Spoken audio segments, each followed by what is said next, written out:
Glenn, you want to try and draw on your experience of what you've been seeing in the applications for grants and kind of the changes in approaches seen, and maybe just give one or two examples of what you've rewarded as being examples of good behavior and innovation. Okay. Well, I guess you know, as an overview, as I mentioned before, we're trying to shift the way we've looked at these grant programs and trying to reward good behavior and best management practices, and it's always been a challenge. But you know, what we've certainly seen is you know, those communities that are really I guess embracing sort of green infrastructure and green development. It's become very easy to recommend those types of projects, and it's, like I said, it's not the project, it's the overall holistic approach that a community is taking. It's not necessarily the project, but that overall holistic approach is what we've looked at to be able to recommend some of these projects. And I think, you know, we've had a CAVI workshop in the town of View Royal where they were looking at originally.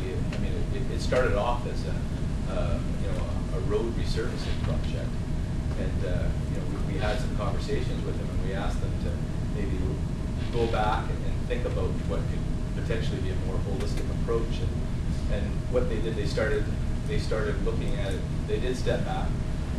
They looked at some of the you know, the bigger picture plans, looking at the OCP, looking at their actual transportation plan, and started integrating stormwater management, alternative modes of transportation into a project that ended up being a template.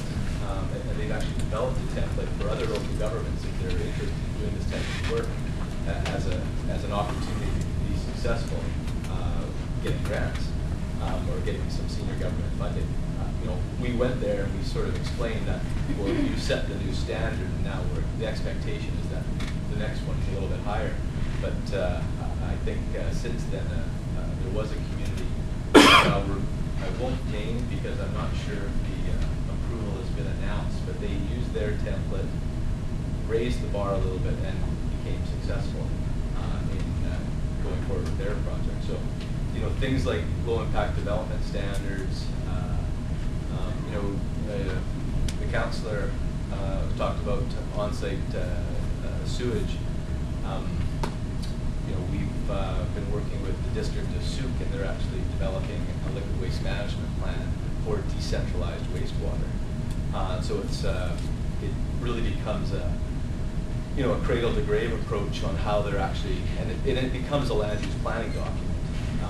But it's an example of, you know, decision making at the land use level, and if they're using infrastructure, the infrastructure choices today are permanent infrastructure choices. It's not a short-term choice that will be changed in 20 years, but we're looking at it, you know, 50, 60, 70, 80 years down the road, that, you know, that infrastructure will be used for wastewater management, or should I say resource water management. You don't use wastewater. Right. As a guru and my mentor as well, I don't want to say anything wrong. But I mean, those are just some examples of what I consider you know, best management practices that we are extremely interested in helping support with our funding programs.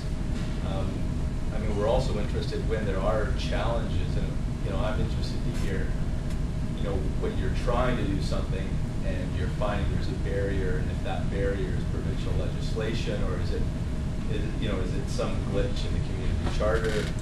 You know, those are the things that we're interested in hearing about, because we're extremely interested in fixing those. Because what we want to see is we want to enable you to do what you want to do, and at the end, you know, build sustainable communities. And that's what we're here to support. I was wondering, Maggie, with your development care program experience, whether there's anybody's experience you might want to draw any attention to this group. I didn't have a specific example, but I guess what I was thinking, I've been sitting here listening to everybody all day, and we were talking at noon about, you know, how difficult it is to kind of get everybody on board on the same page with some of these new ideas or concepts, whether they're good ideas or whether they're just interesting ideas or whatever. And you know, I've been kind of out there since, what, 1995, doing this stuff, working with you folks across the island and, looking at development proposals, going around and monitoring what's going on, nagging you guys about things like sediment erosion and the nasties that we see happening in the streams.